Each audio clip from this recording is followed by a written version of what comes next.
Voilà, bonjour à celles et ceux à qui que j'ai pas salué. Que le Seigneur vous bénisse. On va prier peut-être avant de. Seigneur Jésus, tu es mon bon berger.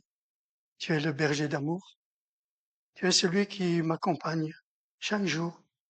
Tu es celui qui me relève avec compassion quand je tombe, quand je chute. Tu es celui qui renouvelle mes forces. Tu es celui qui me met au repos. Merci pour ta parole. Merci pour ta parole qui nous guide, qui est une lumière sur mon sentier. Merci pour ton pardon aussi quand je chute, Seigneur, quand je fais de faux pas. Merci parce que tu as donné ta vie sur la croix pour chacun de nous. Merci parce que par ta résurrection, Seigneur, je peux proclamer la victoire sur ma vie, sur toutes les choses qui pourraient m'empêcher de pouvoir vivre le bonheur que tu veux pour chacun de nous. Seigneur Jésus, merci pour ta présence au milieu de nous. Je te prie pour chacune ici présente, Seigneur, que vraiment tu ouvres nos cœurs à chacun, que tu nous fasses comprendre ta parole et que tu nous aides aussi s'il y a lieu de prendre une décision pour toi ou d'avancer encore plus loin avec toi, Seigneur, que vraiment nous puissions ressentir ta paix, ta présence dans nos cœurs pour pouvoir prendre cette décision et te glorifier dans notre vie. Sois béni, Père éternel, pour ce que tu vas encore faire aujourd'hui pour chacun de nous. Dans le bon nom de Jésus, j'ai prié. Merci Seigneur. Amen. Voilà, avant de démarrer mon développement, je voulais laisser en premier la place à la parole de Dieu. Alors, il va afficher les versets vraiment, mais moi je vais vous les lire. C'est 4 versets dans l'évangile de Marc, chapitre 1. Jésus marchait le long du lac de Galilée lorsqu'il vit 2 pêcheurs, Simon et son frère André, qui pêchaient en jetant un filet dans le lac. Jésus leur dit: Venez avec moi, et je ferai de vous des pêcheurs d'hommes. Aussitôt, ils laissèrent leur filet et le suivirent. Jésus s'avança un peu plus loin et vit Jacques et son frère Jean, les fils de Zébédée. Ils étaient dans leur barque et réparaient leur filet. Aussitôt Jésus les appela. Ils laissèrent leur père Zébédée dans la barque avec les ouvriers et allèrent avec Jésus. Alors, ce que ces pêcheurs-là ont vécu, ce devait être une journée ordinaire de pêche, avec peut-être une aventure, peut-être des aventures, une folie, mais pourtant, il y a quelque chose d'important, il y a un appel qui sauve. Et de journée ordinaire, c'est devenu une journée extraordinaire. C'est vrai que l'histoire, si on regarde notre propre histoire, il y a des fois des coups de folie aussi, il y a des changements, et il y a des changements salutaires, et des changements qu'il vaut mieux prendre. Alors le texte que j'ai choisi de méditer avec vous aujourd'hui nous raconte la rencontre de l'apôtre Pierre, qui s'appelait Simon à ce moment-là, avec Jésus, qui l'appelle pour lui confier un service d'une grande importance, être pêcheur d'hommes. Cette rencontre a changé la vie de Pierre et lui a fait prendre la décision de suivre Jésus. Alors, ça me fait penser, cette méditation m'a fait penser sur ma rencontre avec Jésus. Ça fait déjà maintenant quelques années. J'ai rencontré Jésus, c'était en 1986. Ça fait loin, hein? Et on a tous vécu de manière différente. Si chacun devait raconter la façon dont il a rencontré le Seigneur, et il le raconterait d'une manière différente. Et c'est vrai que la première rencontre, moi j'ai des amis qui m'ont parlé de Jésus, mais voilà, ça m'a interpellé, mais j'ai continué à vivre, j'ai continué mon bout de chemin. Mais il y en a un qui m'a jamais oublié, c'est Jésus. Lui, il ne m'a jamais oublié. D'ailleurs, la parole, elle dit, car moi, le Seigneur, je sais bien quel projet je forme pour vous, et je vous l'affirme, ce ne sont pas des projets de malheur, mais des projets de bonheur. Je veux vous donner un avenir à espérer. Alors, j'ai pensé en préparant ça, pour moi, le premier béni, c'est toujours celui qui prépare. Ça fait toute la semaine que je prépare. Et je me suis dit, là, c'est vraiment le moment peut-être de rafraîchir cet engagement que j'ai pris avec le Seigneur. Parce que c'est vrai que dans le feu de l'action, on n'a pas le temps de se poser des questions. Mais il y a des moments dans la vie, des échéances dans la vie où les questions nous viennent. Les pourquoi? Et c'est vrai qu'à la retraite, j'ai peut-être plus de temps pour réfléchir. J'ai plus de temps aussi pour aller en profondeur dans la parole de Dieu. Donc, dans ce que je vais vous développer avec vous, ce qui est au cœur, donc, c'est Jésus qui appelle les premiers disciples pour leur donner une mission, pardon, mais pas une mission, pour les former afin de constituer son Église. Ça, c'est important. Parce qu'en fin de compte, l'appel des premiers disciples, les pécheurs, là, c'était en fin de compte Jésus qui formait son Église. Et on verra que l'appel de Dieu, d'ailleurs, nous l'avons vécu aussi, métamorphose et grandit celles et ceux qui y répondent.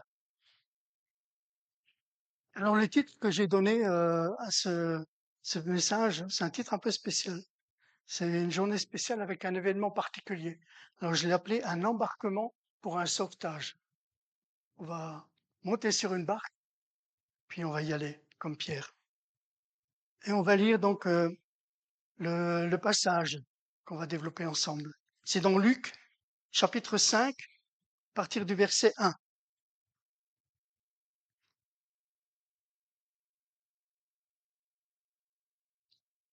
Un jour, Jésus se tenait au bord du lac de Génézareth, et la foule se pressait autour de lui pour écouter la parole de Dieu. Il vit deux barques sur la rive. Les pêcheurs en étaient descendus et lavaient leurs filets. Jésus monta dans l'une des barques qui appartenait à Simon et pria celui-ci de s'éloigner un peu du bord. Jésus s'assit dans la barque et se mit à enseigner la foule. Quand il eut fini de parler, il dit à Simon, avance la barque à un endroit où l'eau est profonde. Puis toi et tes compagnons, jetez vos filets pour pêcher. Simon lui répondit, Maître, nous avons travaillé toute la nuit sans rien prendre. Mais puisque tu me dis de le faire, je jetterai les filets. Ils les jetèrent donc et prirent une si grande quantité de poissons que leurs filets commençaient à se rompre. Ils firent alors signe à leurs compagnons qui étaient dans l'autre barque de venir les aider. Ceux-ci vinrent et ils remplirent les deux barques de tant de poissons qu'elles enfonçaient dans l'eau. Quand Simon-Pierre vit cela, il se mit à genoux devant Jésus et dit, Éloigne-toi de moi, Seigneur, car je suis un homme pécheur. Simon était en effet saisi de crainte, ainsi que tous ceux qui étaient avec lui, à cause de la grande quantité de poissons qu'il avait pris. Il en était de même des compagnons de Simon, Jacques et Jean, les fils de Zébédée. Mais Jésus dit à Simon, N'aie pas peur, dès maintenant ce sont des hommes que tu prendras. Ils ramenèrent alors leur barque à terre, laissèrent tout et continuèrent à nettoyer leur filet? Non, ils suivirent Jésus. Amen. Ce récit, bon, pour situer un petit peu le contexte, donc se situe après l'arrestation de Jean le Baptiste. Jésus vient de commencer son ministère. Il proclame la parole de Dieu et annonce la venue prochaine du royaume de Dieu. Il appelle les premiers disciples. C'est le tout début de l'Église. Nous sommes sur le bord du lac de Génézareth, vous l'avez deviné, le lac de Galilée, où Jésus prêche à une foule nombreuse venue écouter la parole de Dieu. Il y a la foule, il y a des hommes, il y a des pécheurs.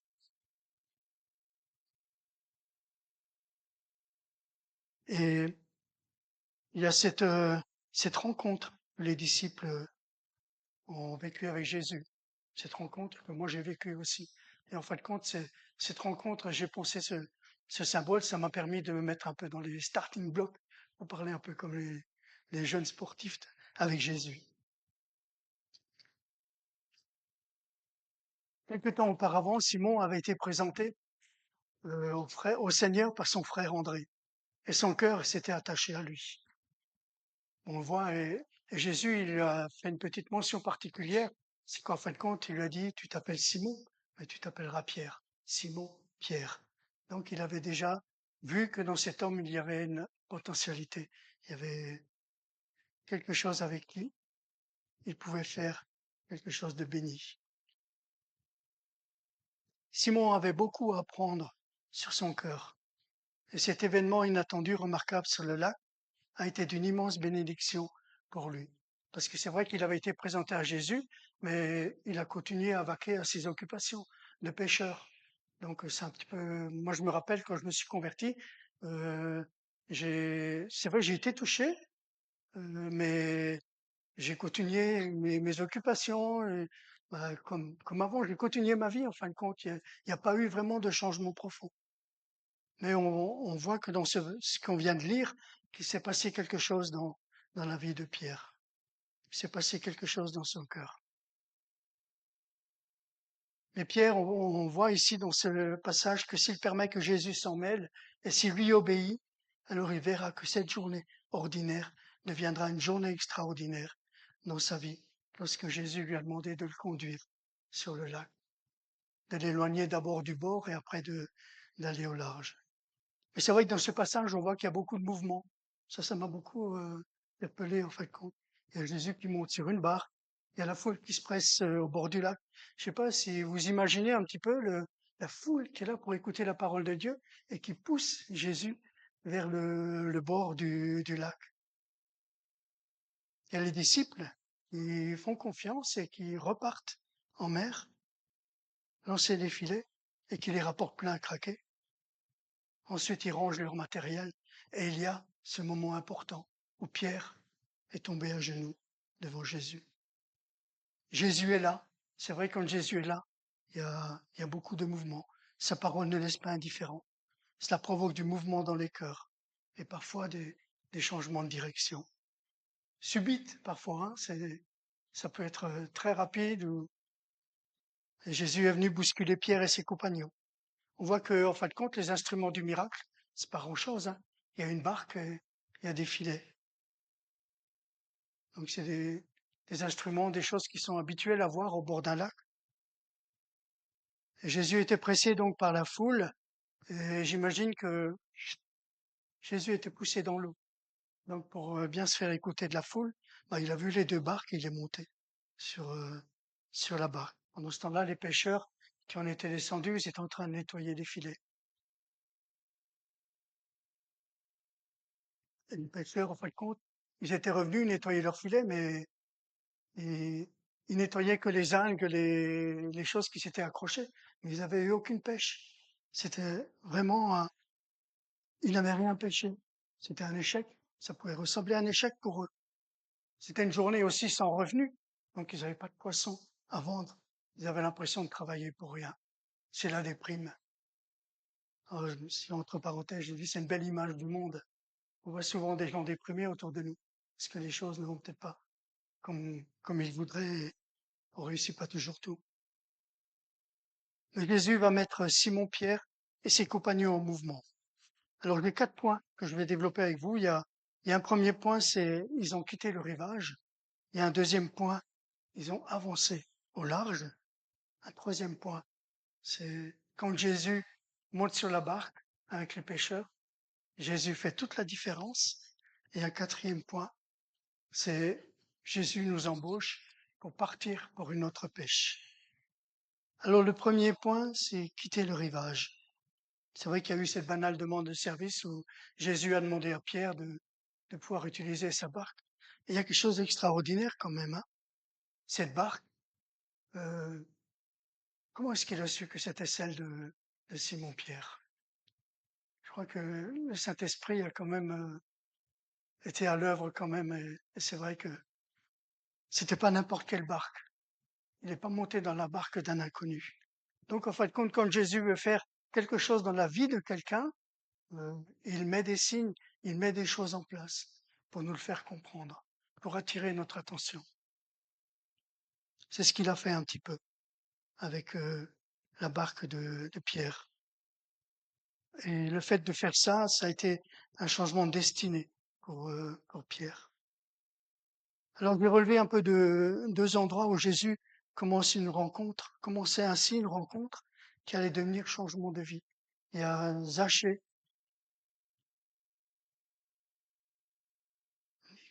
je le sais, oui. Zachée, quand il était sur l'arbre et Jésus l'a interpellé, viens, je vais venir chez toi.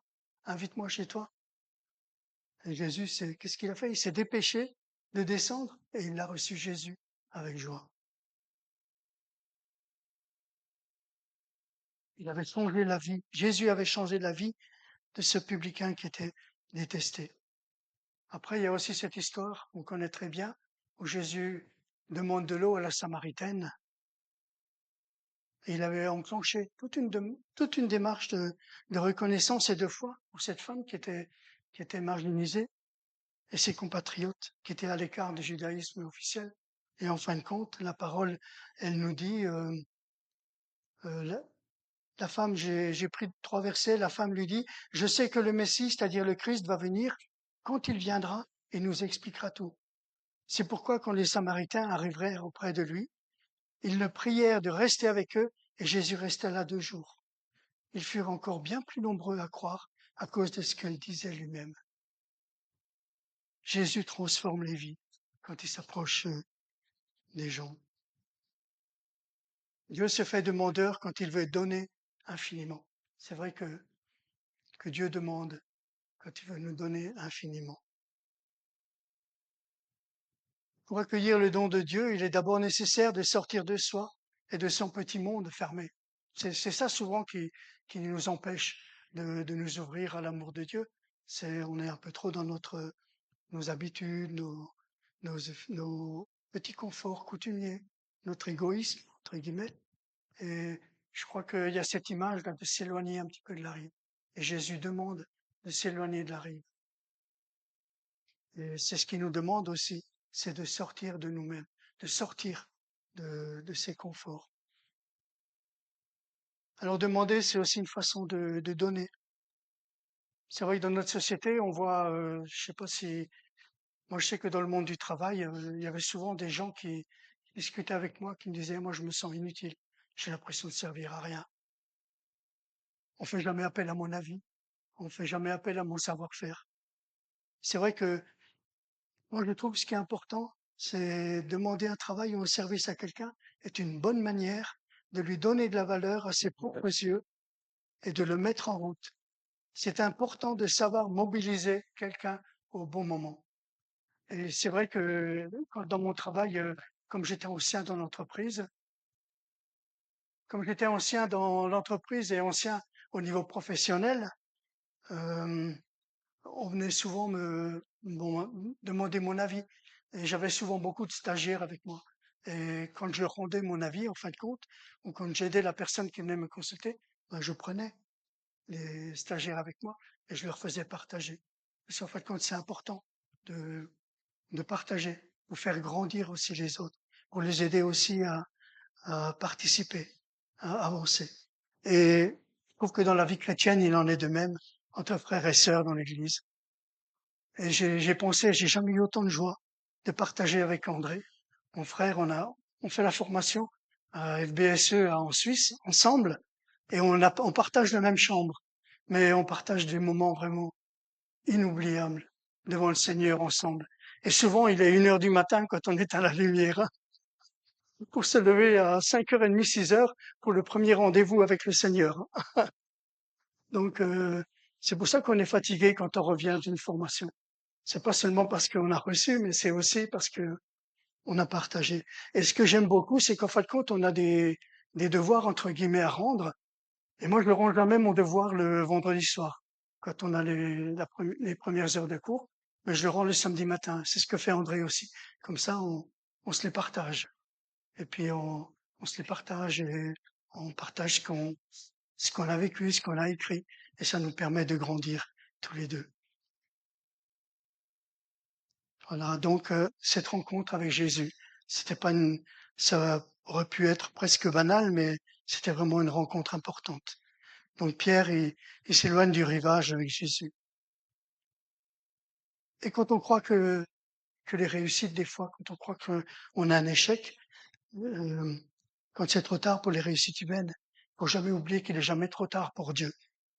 Et Dieu nous demande souvent, au moment de fatigue et de découragement, ce petit geste qui n'a l'air de rien, mais qui déjà nous met en marche vers lui.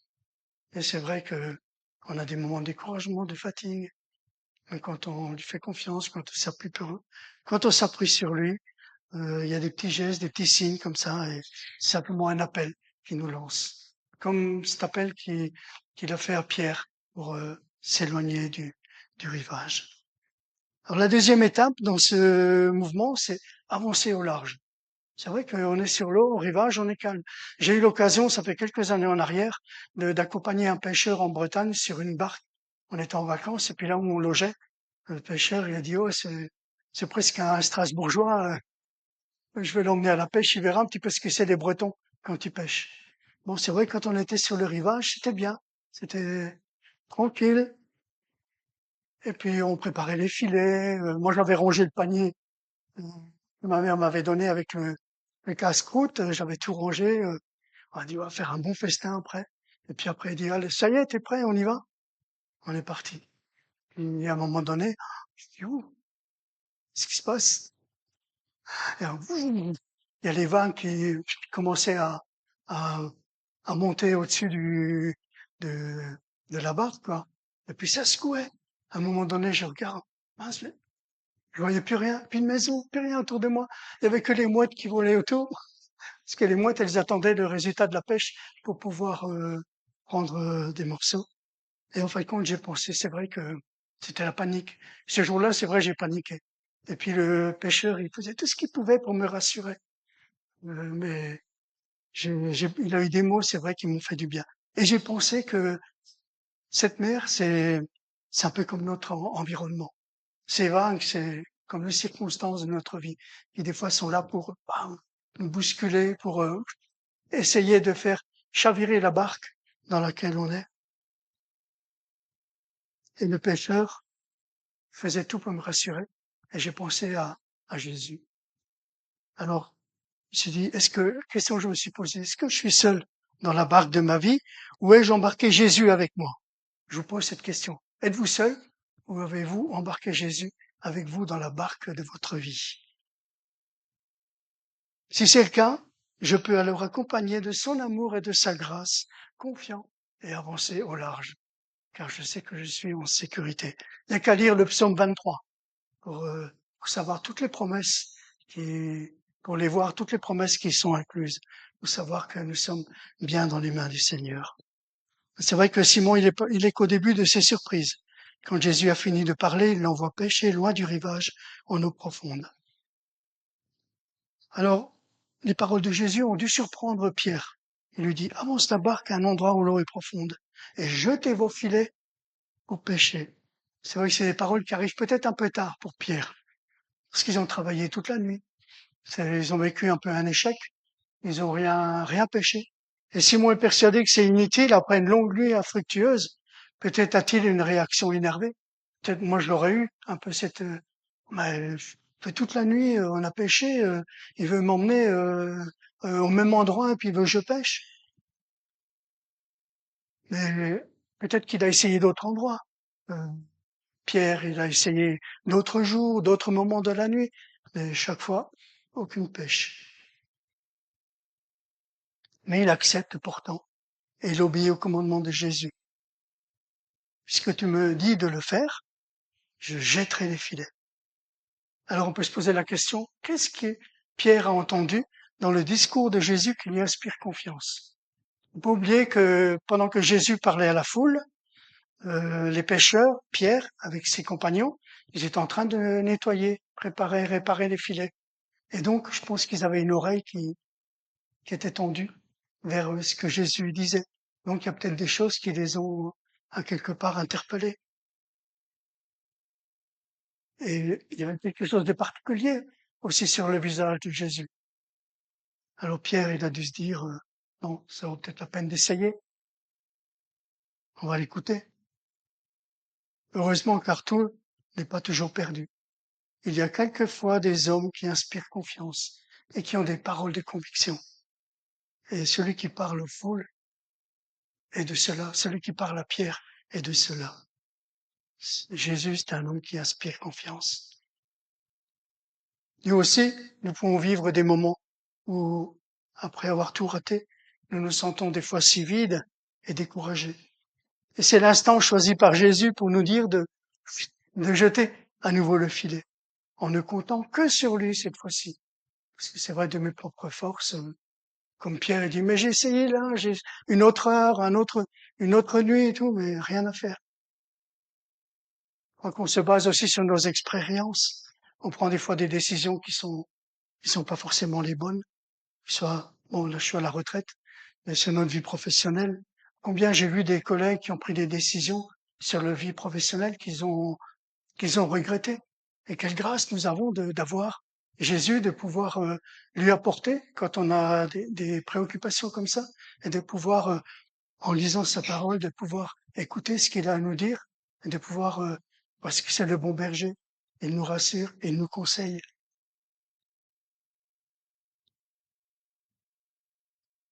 Alors en tant que Seigneur sur notre vie, il sait ce qui est bien pour nous et saura nous guider dans la voie qu'il a tracée pour nous.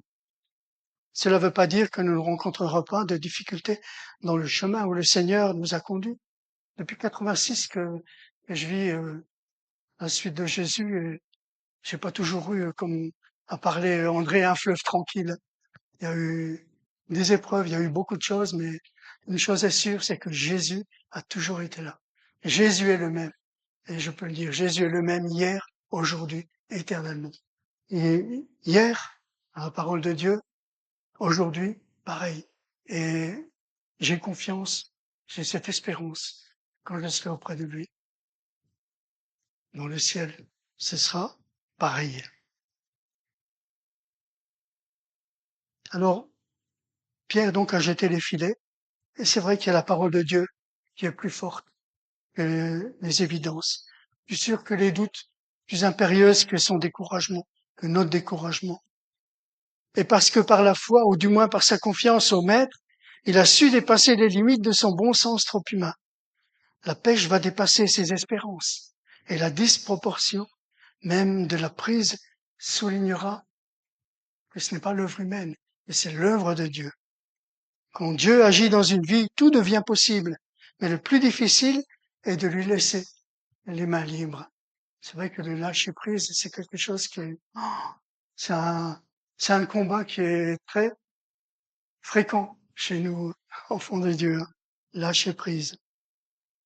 Et aussi, nous savons qu'il faut prendre Jésus au mot, tout simplement. Combien de fois nous avons pu le vérifier, ou je l'ai pu vérifier. Chacun de ses ordres, de ses conseils, a toujours renfermé une bénédiction, une promesse. Alors ne tardons pas à lui obéir. Alors un troisième point, Jésus fait toute la différence. C'est vrai qu'il y a un drôle de contraste, hein. Une nuit infructueuse, pas de pêche, et avec Jésus, des filets qui débordent. Même si nous avons passé toute une vie sans rien prendre, il n'est jamais trop tard pour laisser Dieu faire la différence. Comme Pierre, laissons Jésus nous bousculer et jetons les filets de l'impossible. Alors devant le miracle, nous aurons à la fois une joie indicible et le sentiment d'avoir reçu une grâce imméritée. Alors il y a une telle quantité de poissons qui sont obligés d'appeler leurs compagnons à la deuxième barque. Et les filets, j'imagine pas les filets qui ont presque failli se déchirer. Et les poissons ont failli se retrouver dans l'eau.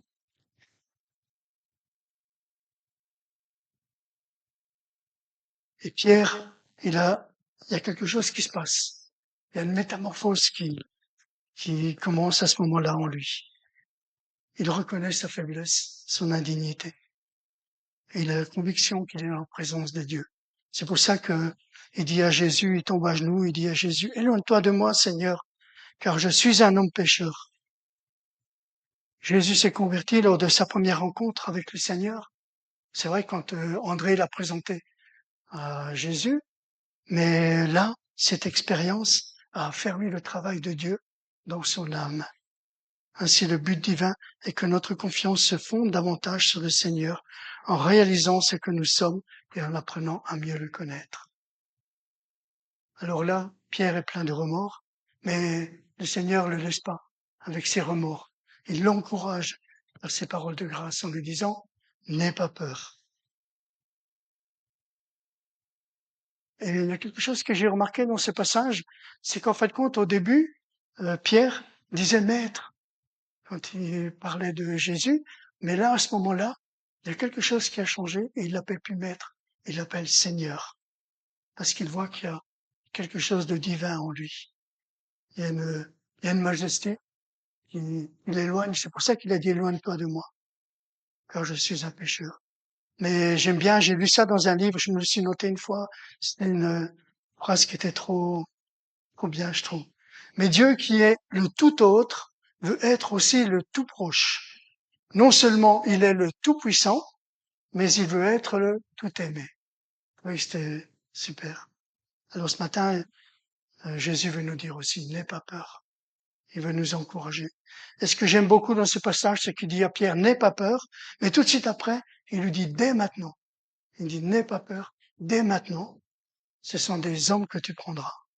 Et il l'encourage par un service d'amour. Il a vraiment répondu avec compassion, avec encouragement à Pierre. Alors Jésus veut nous embaucher pour une autre pêche. Jésus a d'autres projets pour Pierre, pour chacun de nous. Quitter le bateau pour de nouvelles tâches. Il forme et donne un nouveau destin. Jésus promet à Pierre un autre type de pêche miraculeuse, bien plus loin que sur les eaux de la petite mer de Galilée. Parce que le projet de Jésus, simplement rappeler ce verset dans 1 Timothée. Voilà ce qui est bon et agréable à Dieu, notre Sauveur, qui veut que tous les humains soient sauvés et parviennent à connaître la vérité. Il veut sauver tous les hommes.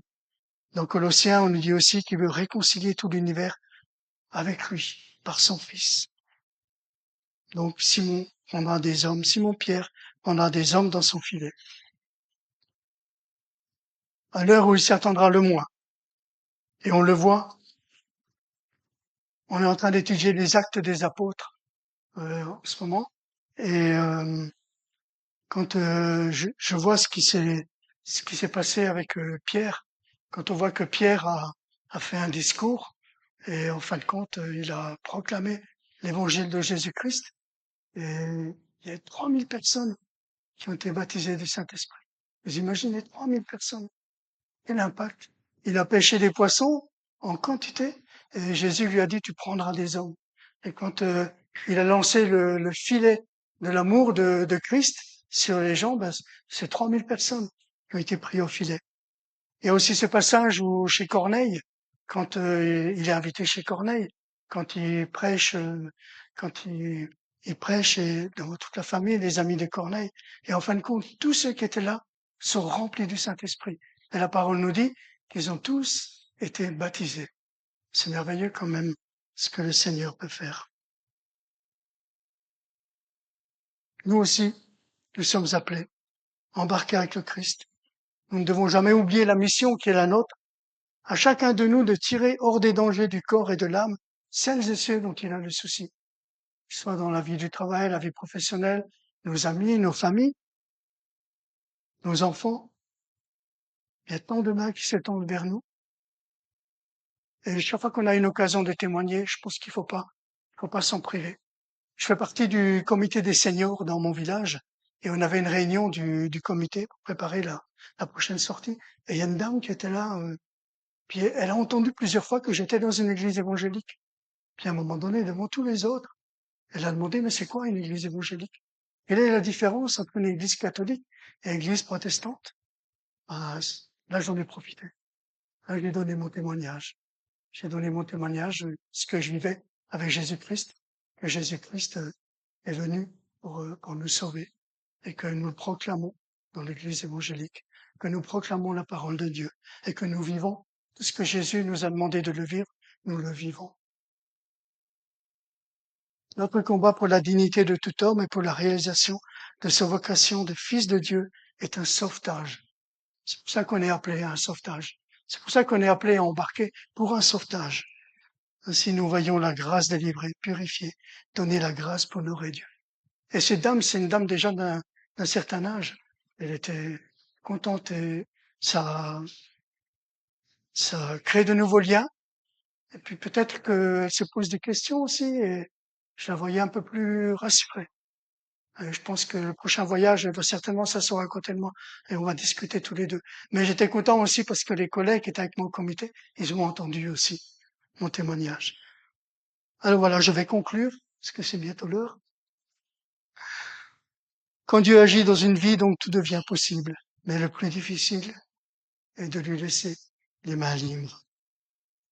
Alors la grande leçon à retenir est que lorsque Jésus nous commande, nous devons lui obéir et lui faire confiance. Quoi que Jésus nous demande de faire, même si cela n'a pas de sens ou que nous ne comprenons pas, nous devons lui obéir en raison de sa sagesse, de sa nature divine.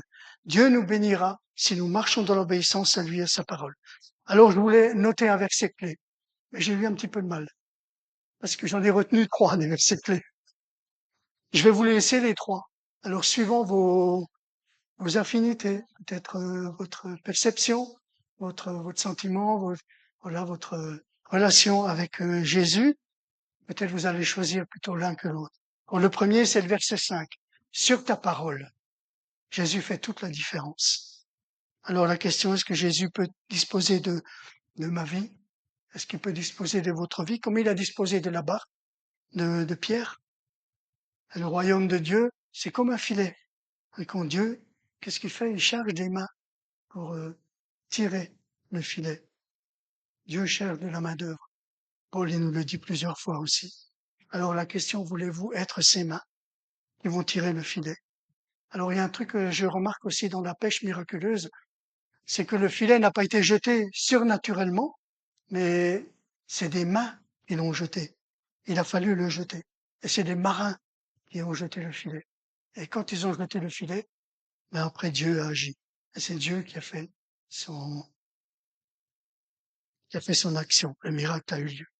Voilà, c'est le premier verset clé. Le deuxième verset clé, c'est aussi un verset important, c'est à genoux. On commence à genoux devant le Seigneur. Comme Pierre, avons-nous éprouvé que le point de départ d'une vie chrétienne engagée commence au pied du Maître dans la confession de ce que l'on est, de ce que l'on a fait et dans l'abandon de notre vie entre les mains de celui qui seul peut d'abord pardonner les péchés.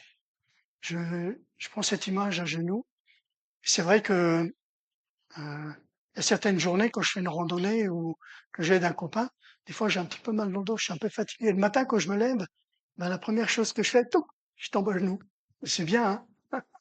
Parce que comme j'ai l'habitude de prier le matin, ben, au lieu de prier couché, je rends grâce au Seigneur à genoux. Et c'est vrai que c'est un moment important qui permet d'avancer plus loin dans la journée. Et Pierre, quand il dit éloigne-toi de moi, non, non, il fallait pas que Jésus s'éloigne de lui. Il faut pas que Pierre non plus s'éloigne de lui. Et quand on voit ce que Pierre a fait dans les actes des apôtres, ce qu'il a été, ça a été vraiment un outil précieux pour Jésus, pour la proclamation de l'évangile. Et le troisième verset, c'est ils quittèrent tout. Suivre Christ. Il leur demande de tout quitter. Bon, c'est vrai que c'est un tournant décisif dans la vie de Pierre. Alors Pierre, il a tout quitté en fin de compte. Mais quand on voit ce que je vous ai lu avant, je vous ai dit avant de ce qui s'est passé au début des Actes des Apôtres avec les 3000, la famille de Corneille, quand on voit un peu les pêches que c'est la grâce de Dieu que Pierre a pu faire, voilà, c'est merveilleux. Alors la question que je pourrais encore me poser, c'est quel est notre but que je voudrais vous poser? Est-ce que c'est le service ou le Seigneur? Ils ont tout quitté pour suivre Jésus. Alors le récit ne nous dit pas qu'ils ont tout quitté pour devenir des pêcheurs d'hommes, mais ils ont tout quitté pour suivre Jésus. Et c'est parce que le plus important, c'est Jésus. Ils quittèrent tout pour le suivre. Cette différence souligne le but qui était devant Pierre et ses compagnons. C'était Christ lui-même. Est-ce que pour vous aussi c'est le cas? Est-ce que Christ lui-même est le but à atteindre dans votre vie? Est-ce que vous aussi vous avez répondu comme les disciples, comme Jésus a dit, leur a dit, vous deviendrez des pécheurs d'hommes, est-ce qu'ils ont tout laissé pour le quitter? Je crois que c'est important d'apprendre comme Pierre à nous agenouiller devant Jésus et lui dire ce qui ne va pas dans nos vies. Et comme à lui, il aura cette parole d'amour, de compassion. Ne crains pas. Et fort de ces paroles, nous pourrons quitter ce qui nous paralyse pour suivre Jésus. Voilà, je vous laisse simplement encore 2-3 phrases que je vais vous laisser. J'ai l'habitude de faire, j'ai du mal les conclusions, hein. C'est pas évident, hein. Faut que je travaille encore ce point-là. Alors, la question que je me pose, c'est comment ce récit éclaire-t-il la relation que je peux avoir avec Jésus? Posez-vous cette question. Et relisez ce récit, mais ça fait toute la semaine que je le lis plusieurs fois. Et il y a vraiment des choses que Jésus veut nous dire au travers de ces 11 versets. Et moi, je vous invite vraiment à prendre du temps comme ça avec la parole de Dieu, pour aller au fond de la parole de Dieu. Alors, j'ai dit, pour moi, peut-être dans mon désir d'être à l'écoute de son appel et de lui répondre au quotidien. Alors, j'ai quelques phrases pour à méditer. Jésus nous rejoint dans notre quotidien. Ça, c'est une assurance. Il veut nous rejoindre dans notre quotidien. Il nous invite à faire davantage confiance à sa parole. Il connaît mes découragements, ma tentation de baisser les bras, ma capacité à vouloir toujours tout faire tout seul.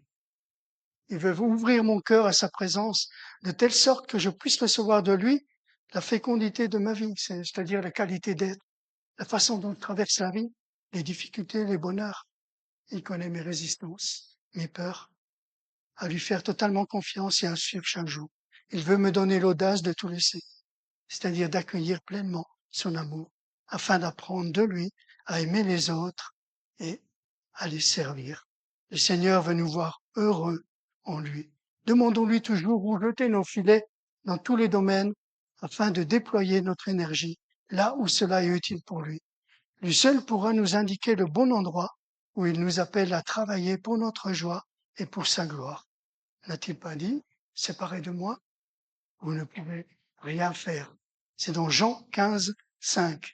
Et je termine avec, ça a été vraiment une semaine exceptionnelle parce que dans la semaine, j'aime bien ce petit livre parce que c'est un recueil, des moments avec Jésus. Et en fin de compte, c'est Jésus qui nous parle dans ces moments-là. Il y a quelques versets bibliques, mais voilà. Et ça, j'avais le 14, c'était le 14 juin. Alors, le thème d'un amour éternel. Avant la création du monde, je te connaissais. Pendant des années, tu as nagé dans un océan où rien n'avait de signification, en recherchant l'amour et en espérant trouver l'espoir. Durant tout ce temps, je cherchais à entrer en contact avec toi, soupirant après le moment où je pourrais t'accueillir dans mes bras pleins de compassion. Le moment venu, je me suis révélé à toi, te sortant de ton océan de désespoir et te posant sur un rocher solide. Le sentiment de nudité qui t'envahissait alors, que tu étais exposé à la lumière révélatrice de ma présence, je l'ai chassé en t'habillant d'un vêtement sans égal, mon manteau de justice. J'ai fait retentir à ton sujet un chant d'amour dont le début et la fin se perdent dans l'éternité. J'ai donné du sens à ton existence et mis une harmonie dans ton cœur. Accompagne-moi dans ce chant. Ensemble, nous attirerons les autres, les invitant à passer des ténèbres à ma merveilleuse lumière. Et simplement, je vous dirais, Seigneur, non Seigneur, je ne regrette pas ce certain jour, le 24 décembre 1986, où j'ai décidé, moi aussi comme Pierre, de tout lâcher et de te suivre. Voilà, que le Seigneur vous bénisse et vous aide aussi dans vos engagements et dans ce que vous êtes avec lui pour lui. Amen.